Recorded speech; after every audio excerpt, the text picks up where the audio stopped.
Profesores de la República de Panamá están con nosotros esta mañana. Profesor, gracias por estar aquí. Hay temas puntuales con los que quiero tratar con usted, y el primero de ellos, la decisión que toma el Ministerio de Educación de reducir el FESE, que no es otra cosa que ese fondo con que cuentan los directores de los planteles educativos para desarrollar algún proyecto interno pequeño, reparaciones, mantenimiento dentro de los planteles. ¿Qué piensa usted de esto? Sí, primero que todo, buenos días a todos los radioescuchas y los que ven tu programa, y saludo a los que están ahí en la cabina acompañándote en el día de hoy. Y para nosotros es de suma preocupación este tema porque creo que es el decreto ejecutivo 144 del 4 de diciembre del 2024 que hace homogéneo el tema del aporte que el Estado da por cada estudiante para poder establecer el presupuesto de cada centro educativo a razón de la cantidad de estudiantes que haya en la escuela o colegio, ¿no? Dependiendo si es el primero o segundo nivel de enseñanza. Eh, con la norma anterior, a las áreas de difícil acceso, principalmente las áreas comarcales, se había establecido aproximadamente 300 centros educativos o los corregimientos más pobres del país, que incluso estudios hechos por la Contraloría, el INEP, y que incluso en el 2020 el mismo Ministerio de Educación había comunicado de que en edad escolar aproximadamente habían 453.000 niños en pobreza multidimensional y que era una cifra que ha venido creciendo, ¿no? A través de los años. Habían seleccionado los 300 corregimientos más pobres y se había cambiado la ley para poder establecer 150, creo que 150, $100 por estudiante, y creo que $150 por los estudiantes con necesidades educativas especiales. Este decreto 114 lo que hace es que establece y estandariza el aporte de $40 a $60, teniendo un impacto negativo increíble en esos 300 corregimientos más pobres del país. Y definitivamente que creo que estas decisiones, estas políticas públicas en materia educativa en nada ayudan realmente a la situación que tienen esos centros educativos, y que incluso este tema también, digamos, se enlaza con lo relacionado a lo que se establece en materia de la galleta nutricional y la distribución del vaso de leche que se estableció a través de la ley 35 de 1995, modificada por la 115,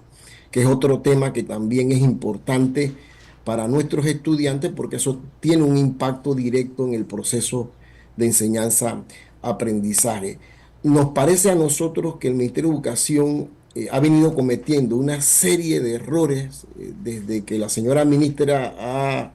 ha estado en el cargo, pero eso es producto principalmente porque no tienen una hoja de ruta para poder establecer las prioridades, y que cada dirección nacional que está dentro del organigrama del Ministerio de Educación haga el trabajo que le corresponde para poder que eso tenga un impacto. Y eso lo digo ¿por qué? Porque fíjese que el gobierno que salió dejó, le dejó el 50% del presupuesto a la señora ministra, más o menos por $1.700 millones. Esos $1.700 millones prácticamente se nos fueron $740 millones en computadoras y en el tema del traslado de partida que se le dio, creo que al Al MOP, IDAN y al al MOP, MOP. alrededor de $500 millones, cosa que nunca se había dado de esta magnitud, teniendo presente las grandes necesidades. Pero lo más sorprendente de todo esto es que nosotros hemos tenido contacto con muchos directores a nivel nacional de los centros educativos y resulta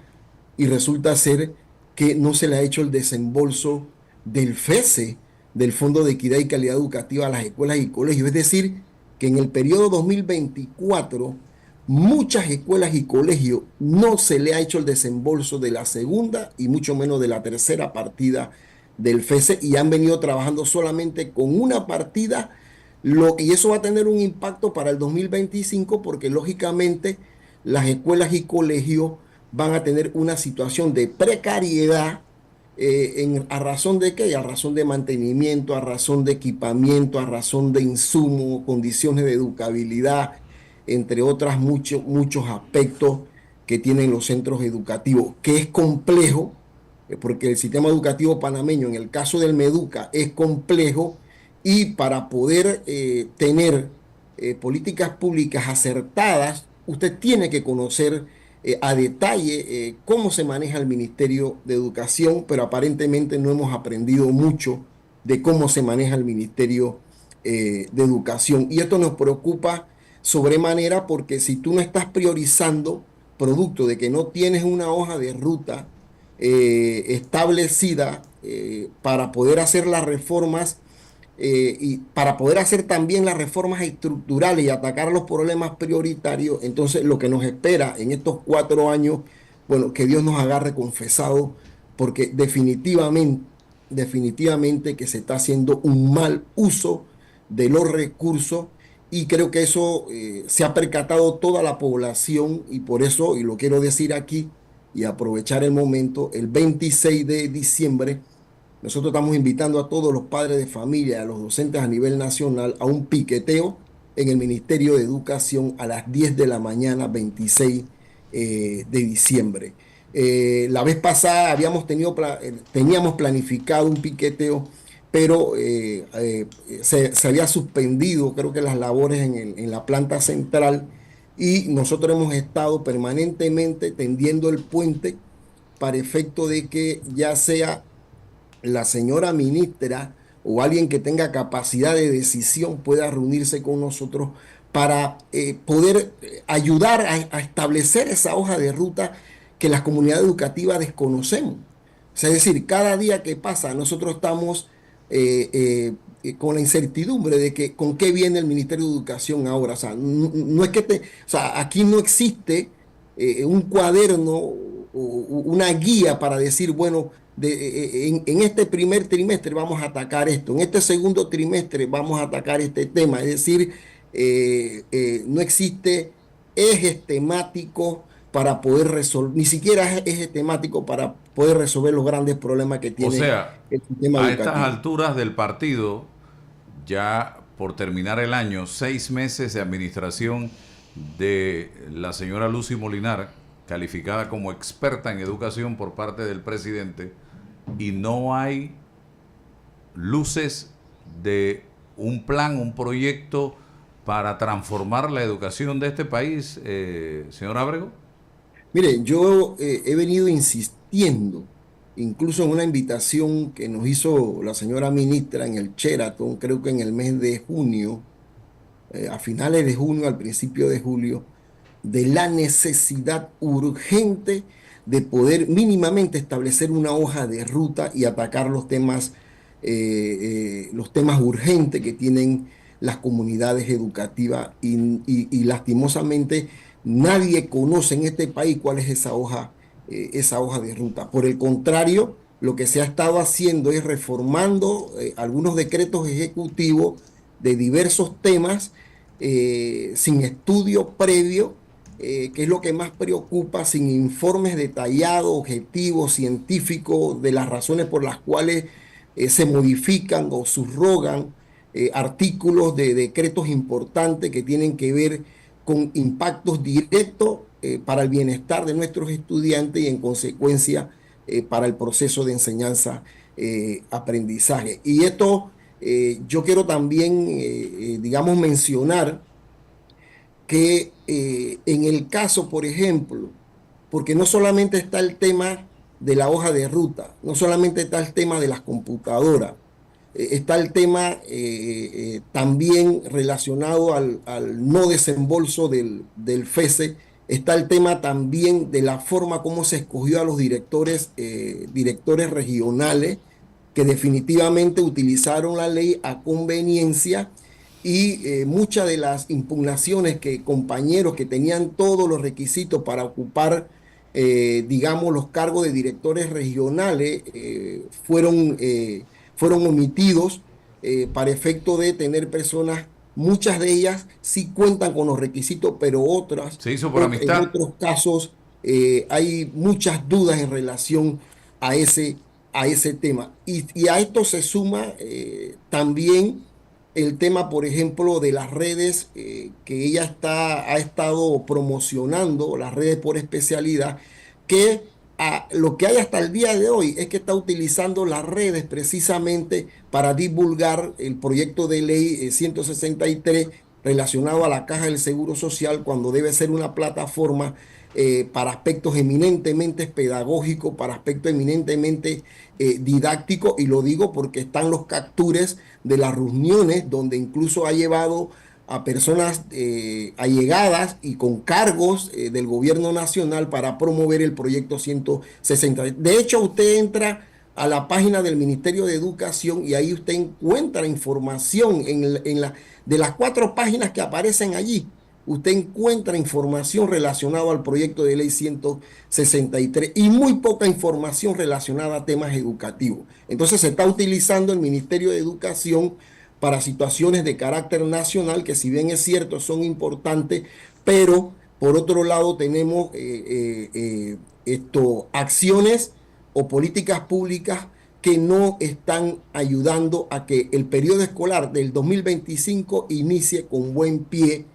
Y ya yo he escuchado a muchos padres de familia de las grandes necesidades que tienen sus escuelas y colegios, y no descartamos que incluso ni siquiera los docentes, sino los mismos padres de familia paralicen las escuelas y colegios para el 2025, producto de todas estas situaciones que están pasando en el Ministerio de Educación, y que es muy lamentable porque usted ve en las redes sociales toda la información que se genera de ciudadanos en relación a todas estas situaciones que se han venido desarrollando de manera desacertada. Voy con el ingeniero Blandón, pero ayer conocimos la noticia de que el viernes se produjo la renuncia del ingeniero Carlos Martínez, director de informática, con más de 10 años en la institución, y que fue ascendido de subdirector de informática a director precisamente por la administración de la ministra Lucy Molinar. Y ahora este caballero renuncia. Y renuncia en el marco de la compra de las laptops por parte del Ministerio de Educación a una organización internacional donde no hubo licitación y que se registró en noviembre. En noviembre, hace menos de un mes, en el registro público aquí en Panamá. Ingeniero Blandón. Buenos días, profesor. Buenos días, ingeniero. Un placer tenerlo a usted esta mañana aquí con nosotros. Saludos. Le hago la siguiente pregunta para ver qué piensa usted de esto. ¿Usted cree que para enfrentar los retos del futuro en materia educativa que tiene la República de Panamá y que tiene la economía panameña con la educación, no debiéramos, profesor, tener trabajando armónicamente a la dirección pública del Ministerio de Salud, a los maestros y profesores, a los estudiantes y a los padres de familia, entendiendo entre ellos la participación también de los sectores privados, para ver cómo y qué tipo de educación necesitamos, y que del consenso de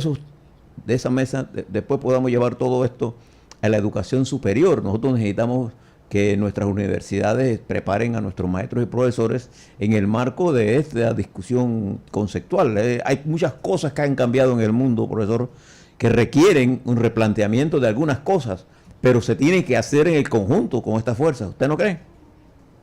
Yo coincido plenamente con el planteamiento suyo, ingeniero, porque realmente debe haber una coordinación entre los 3 niveles de enseñanza. el primer nivel de enseñanza que tiene que ver con preescolar,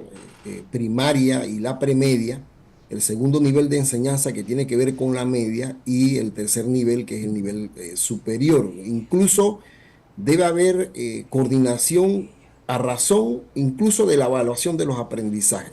Debe haber coordinación en función de la secuencia de los contenidos de aprendizaje. Pero también incluso debe haber secuencia a razón, por ejemplo, del tema didáctico y el tema pedagógico en los tres niveles de enseñanza. Y aquí en Panamá hay expertos que han salido de la Facultad de Educación de la Universidad de Panamá, gente que tiene mucha experiencia también en el sistema educativo. El gran problema, ingeniero, es que cuando centralizamos, o sea, existe una ley de descentralización, pero también cuando centralizamos todo, las decisiones se toman solamente en el despacho superior y no se puede mover un lápiz si el ministro o la ministra no lo dice. No se puede hacer tal o cual cosa si el ministro o la ministra no lo dice. Pero es importante esa coordinación en todos los aspectos que tienen que ver con el tema educativo. Por ejemplo, fíjense las pruebas de admisión que coloca la Universidad de Panamá, la Universidad Tecnológica, las universidades públicas, porque las universidades privadas,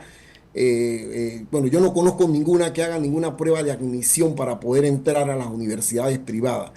Pero esos estudios que arrojan digamos, las falencias en esos exámenes de admisión en las universidades superiores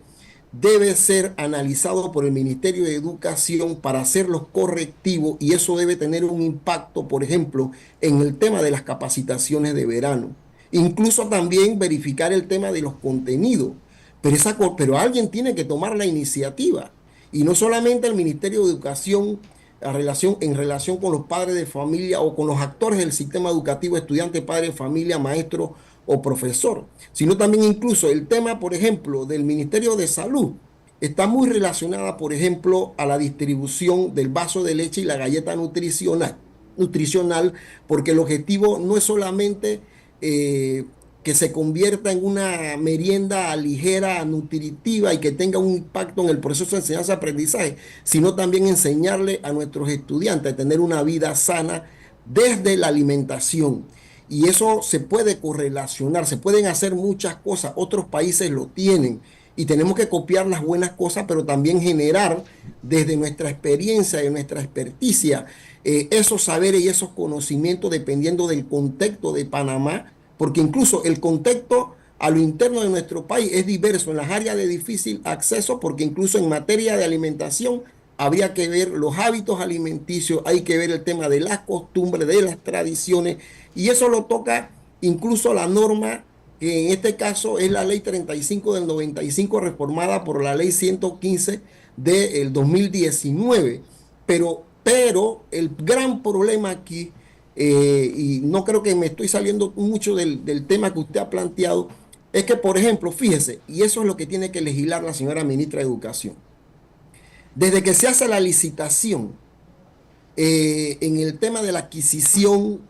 llámele estudiar sin hambre, distribución de leche o galleta nutricional, desde el momento de la licitación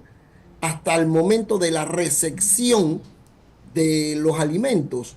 de la galleta nutricional y el vaso de leche, pasan 6 meses. Es decir, están llegando a las escuelas y colegios finalizando prácticamente el tercer trimestre o iniciando el segundo trimestre. Y en las áreas de difícil acceso es peor todavía. Entonces hay que legislar sobre esa materia para efecto de que no ocurran estas situaciones y que nuestros estudiantes desde el día 1, desde la primera semana efectiva de clase, tengan en sus comedores esos alimentos para poder que nuestros estudiantes sigan asistiendo y que tengan una salud por lo menos mínima que les permita a ellos poder enfrentar el proceso de enseñanza-aprendizaje, que no es fácil, que es un proceso complejo, donde se correlacionan una multiplicidad de factores, ¿no? Endógenos, factores exógenos, y que el maestro y el profesor a veces estando con el estudiante dentro del aula de clase es quien tiene que ejecutar, teniendo presente todos esos contextos, todas esas situaciones que no son fáciles. Y lo que nosotros queremos y exigimos es que las autoridades, que son las responsables de las políticas públicas en materia educativa, lo hagan de manera coherente, de manera responsable, atendiendo las prioridades, pero no de la manera como se ha venido haciendo, que a nosotros nos parece que no está focalizada realmente a poder atacar los temas estructurales del sistema educativo. Oiga, en un minuto, ¿cree que habrá tiempo para que la Asamblea apruebe de aquí al 31 la ley de reformas a la caja? Y si lo hace de esa forma y en el corto tiempo, ¿qué pudiera pasar? Bueno, hasta donde tenemos conocimiento, creo que la Comisión de Salud, Trabajo y Desarrollo Social todavía no ha modificado la resolución donde ellos planteaban el análisis de artículo por artículo. Si es así, se mantiene de esa manera, definitivamente que no hay tiempo, pero todos aquí sabemos que para poder sacar una ley robusta de reforma a la ley 51 del 2005 de la Caja del Seguro Social, necesitamos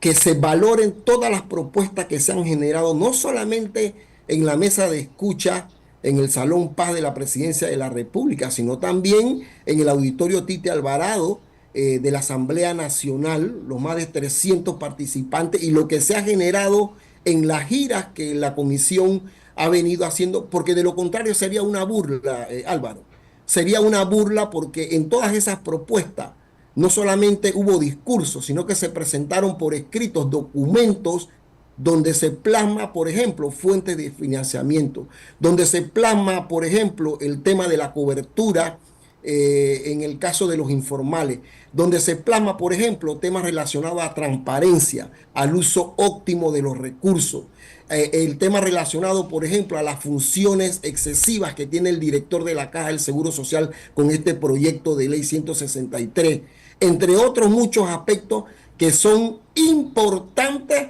para poder tener nosotros una ley que efectivamente garantice pensiones dignas, atención de salud digna para las y los panameños, que es el recurso más importante que tiene un país, que es el recurso humano, ¿ya? Y por eso que la clase trabajadora le preocupa muchísimo, como en efecto lo hemos venido manifestando, el tema de cómo se van a invertir en un solo bolsón todo ese dinero que estamos hablando, más de 11.000 millones de dólares que tiene la Caja del Seguro Social. Y para eso es muy importante de que de aquí al 31 no hay el tiempo suficiente para ese tema de poder aprobar una ley. Porque miren, de aprobarse a tambor batiente y utilizar la fiesta de fin de año para aprobar esa ley, eso va a significar que en enero, iniciando enero, aquí la clase trabajadora va a tener que generar una serie de acciones a lo cual tenemos derecho, porque definitivamente que esa ley tiene muchas cosas que incluso partidos políticos, bancadas, periodistas, clase trabajadora, ciudadanos de a pie han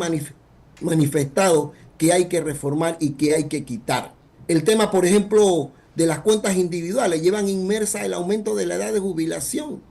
Son pensiones, las pensiones se sacan no en función de los 7 mejores años ni de los 10 mejores años, sino de toda tu historia laboral. Eso te tira al piso el tema de las pensiones. Entonces, y eso teniendo presente que aquí en Panamá, ¿cuántos trabajadores tienen trabajo permanente? ¿Ya? Que pagan la cantidad anual de cuotas completa, y cuántos trabajadores trabajan 2 años, un año sí, un año no. La gran mayoría. La gran mayoría. Entonces, estas cosas hay que decirlas, y yo creo que si bien es cierto que el gobierno nacional presentó la reforma a la ley, que nos parece importante, no por eso tampoco podemos permitir que ese proyecto de ley quede como está. Yo creo que hay que abrir el compás, y definitivamente que debe ser uno de los temas principales iniciando el año 2025 para discutirlo y robustecer ese proyecto con la participación de la clase trabajadora y de los sectores que hemos venido denunciando algunas cosas y que tenemos propuestas en cada uno de los temas y de los programas